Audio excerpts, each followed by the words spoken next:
Hi friends, welcome back to Film Orchard. അപ്പോൾ ഇന്ന് നമ്മൾ റിവ്യൂ ചെയ്യാൻ പോകുന്നത് സിദ്ധാർത്ഥ് ഭരതന്റെ തന്നെ മൂന്നാമത്തെ ചിത്രമായ വർണ്ണത്തിലാശങ്കയാണ്.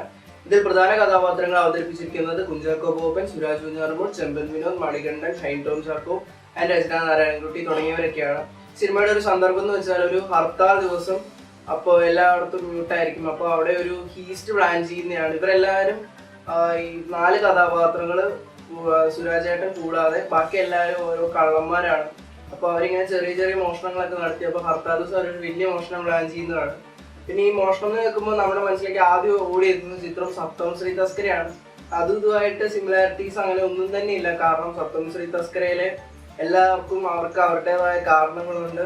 അവർക്ക് എന്തിനാണ് മോഷ്ടിക്കുന്ന, ഓരോരുത്തർക്കും ഓരോരോ സ്കിൽസ് ഉണ്ട്. അത് അഡ്വാൻറ്റേജ് ആക്കിയാണ്. അങ്ങനെയാണ് ആ സിനിമ തോന്നുന്നത്. ഇത് അങ്ങനെയൊന്നുമില്ല. ഇവർ സാധാരണ കള്ളന്മാരാണ്. അങ്ങനെയൊക്കെയാണ്. പിന്നെ ഉണ്ടാകുന്ന സുരാജേട്ടൻ ഇവരുടെ 4 പേരുടെയും ലൈഫിലേക്ക് കടന്നു വരുമ്പോൾ ഉണ്ടാകുന്ന ഒരു തരം മാറ്റങ്ങൾ, ആ സംഭവങ്ങളൊക്കെയാണ് സിനിമ എടുത്തിരിക്കുന്നത്. സിനിമയുടെ ഒരു തീം ഇതാണെങ്കിലും ഈ സിനിമ കുറെ കാര്യങ്ങൾ പറയാതെ പറഞ്ഞിട്ടുണ്ട്. അതായത് സമകാലീന പ്രസക്തിയുള്ള ഇന്ന് നടക്കുന്ന കുറെ കാര്യങ്ങളെ കുറിച്ചുള്ള സന്ദേശങ്ങളും ഓർമ്മപ്പെടുത്തലുകളും ഈ സിനിമ തരുന്നു. ഒരു ഹർത്താലിനാണ് ദിവസം എന്താണെന്ന് ഇതില് കൂടുതലും ഡിപ്പിക്ട് ചെയ്യാൻ ശ്രമിച്ചിട്ടുണ്ട്. ഇതില് എഴുതിയിരിക്കുന്നത് തൃശ്ശൂർ ഗോപാൽജി എന്ന് പറഞ്ഞ ആളാണ്. കൂടുതൽ ആൾക്കാർക്ക് ഒരു തൃശ്ശൂർ ഡയലക്റ്റ് ആണ്. എല്ലാവരും അങ്ങനെയാണ് സംസാരിക്കുന്നത്. പിന്നെ കുഞ്ചാക്കോവിന്റെ ക്യാരക്ടർ ആയിക്കോട്ടെ, അതൊരു പ്രത്യേക ക്യാരക്ടറാണ്, ഒന്നും പറയാനില്ല. ഭയങ്കര ലുക്കാണ്. പിന്നെ അങ്ങനെ ഒരുപാട് സംസാരമോ അങ്ങനെ ഒരു ചിരിയോ അങ്ങനെ പ്രത്യേകിച്ച് അങ്ങനെ ഒന്നും തന്നെ ഇല്ല. പിന്നെ ഇതിൽ കൂടുതലും സ്കോർ ചെയ്തിരിക്കുന്ന മണികണ്ഠൻ ചേട്ടനാണ്. നമ്മള് സിനിമ കാണാൻ ചെന്നപ്പോൾ ഞങ്ങളുടെ സെയിം റോയില് പുള്ളി ഉണ്ടായിരുന്നു.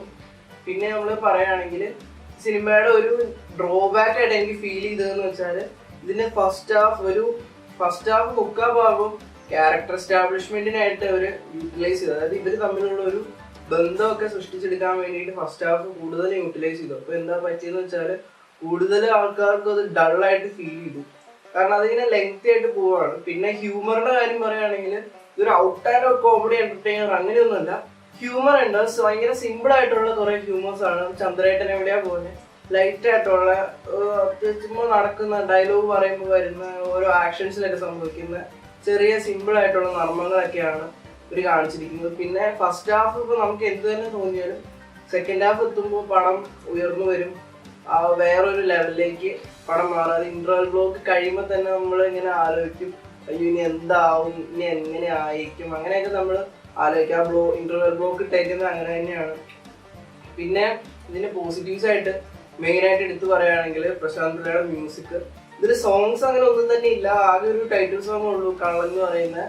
പിന്നെ ബാക്ക്ഗ്രൗണ്ട് സ്കോർ ആണ്. ബാക്ക്ഗ്രൗണ്ട് സ്കോർ ഒരു പ്രത്യേക ടൈപ്പ് ബാക്ക്ഗ്രൗണ്ട് സ്കോർ ആണ്. ഈ നാട്ടുമ്പുറം ബേസ് ചെയ്തിട്ടുള്ള ഒരു ടൈപ്പ്, ഇങ്ങനെ ഒരു വേറെ ഒരു ടൈപ്പ് ഇൻസ്ട്രുമെന്റ്സ് ഒക്കെയാണ്. നമ്മുടെ കേരളീയത ഉള്ള ഒരു മ്യൂസിക് ആണ്. അത് അവസാനത്തോടൊക്കെ എടുക്കുമ്പോൾ ഇടയ്ക്ക് ഇങ്ങനെ മാറി തുടങ്ങാം. നല്ല രസമാണ് അത് കേൾക്കാനായിട്ട്.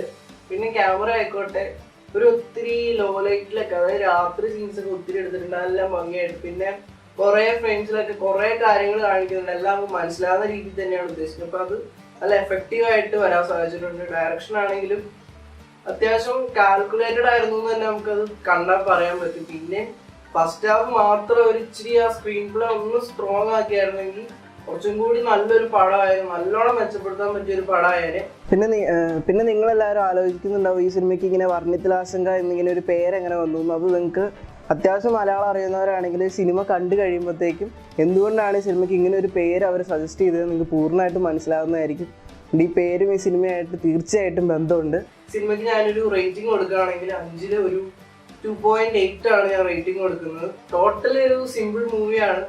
ഇത് എല്ലാവരും പോയി എൻജോയ് ചെയ്യാൻ പറ്റുന്ന ഒരു മൂവിയാണ്. ഫാമിലിക്ക് എൻജോയ് ചെയ്യാൻ പറ്റുന്ന മൂവിയാണ്. പിന്നെ എടുത്തു പറയേണ്ട കാര്യം എന്ന് വെച്ചാൽ ഇതിൽ ഡബിൾ മീനിങ് ഡയലോഗ്സോ അങ്ങനെ കൂടെ എല്ലാവരും ഫാമിലിയുടെ കൂടെ ഇരിക്കുമ്പോൾ കാണാൻ പറ്റാതെ അങ്ങനെ ഒന്നും തന്നെ ഇല്ല. എല്ലാവരും കുട്ടികൾക്കടക്കം മനസ്സിലാവുന്ന രീതിയിലാണ് സിനിമ എടുത്തിരിക്കുന്നത്. കാരണം ഒരു കുട്ടി വരെ ആ സിനിമയിൽ അഭിനയിച്ചിട്ടുണ്ട്. അവനാണെങ്കിൽ ആ സിനിമ കണ്ടാൽ അവനൊരു സാധനം പോലും മനസ്സിലാകാണ്ട് പോയില്ല. അപ്പൊ ആ ഒരു സ്റ്റാൻഡേർഡ് മെയിൻറ്റെയിൻ ചെയ്തിട്ടുണ്ട് ത്രൂ ഔട്ട് സിനിമ. അപ്പൊ അത് നമുക്ക് ഉറപ്പ് തരാൻ പറ്റും. ഇതൊക്കെയാണ് ക്ലീൻ യു സർട്ടിഫിക്കറ്റ് എന്ന് പറഞ്ഞാൽ ഈ സിനിമയ്ക്ക് അതിന് എക്സാമ്പിൾ ആണ്. കാരണം എനിക്ക് ഒന്നും തന്നെ ഇല്ല മോശമായിട്ട്. അപ്പോൾ എല്ലാവരും തന്നെ പോയി കാണുക. Okay friends, thanks for watching. ഞങ്ങളുടെ വീഡിയോസ് ഇഷ്ടമാകുന്നുണ്ടെങ്കിൽ ലൈക്ക് ചെയ്യുക, ഷെയർ ചെയ്യുക, ചാനൽ സബ്സ്ക്രൈബ് ചെയ്യുക, ഫേസ്ബുക്ക് പേജ് ലൈക്ക് ചെയ്യുക. എന്തെങ്കിലും സജഷൻസ് പറയാനുണ്ടെങ്കിൽ കമന്റ് ബോക്സിൽ രേഖപ്പെടുത്തുക. പിന്നെ ഉള്ളൊരു ഇമ്പോർട്ടൻറ്റ് നോട്ടീസ് എന്ന് വെച്ചാൽ എനിക്കിപ്പോൾ ക്ലാസ് തുടങ്ങിയിരിക്കുകയാണ്. അതുകൊണ്ട് എല്ലാ ദിവസവും വെള്ളിയാഴ്ച രാവിലെ സിനിമ കണ്ട് ഉച്ചയ്ക്കോ വൈകുന്നേരമോ റിവ്യൂ ഇടാൻ പറ്റുന്ന ഒരു അവസ്ഥയിലല്ല. ഞാനിപ്പോൾ വെള്ളിയാഴ്ച വൈകുന്നേരം അതായത് 6 മണി 7 മണി ടൈമിലെ ഷോ കണ്ടിട്ട് അന്ന് രാത്രി റിവ്യൂ ഇടാൻ മാക്സിമം ശ്രമിക്കുന്നതായിരിക്കും. എനിക്കിപ്പോൾ ഈ സിനിമ കണ്ടപ്പോൾ കുറേ ആവശ്യങ്ങളുണ്ടായിരുന്നു. അപ്പോൾ ഞാൻ അന്ന് രാത്രി 10 മണിയുടെ ഷോയ്ക്കാണ് പോയത്. എന്നാണ് രാവിലെ ഞാൻ റിവ്യൂ റിലീസ് ചെയ്യുന്നത്. Okay, by.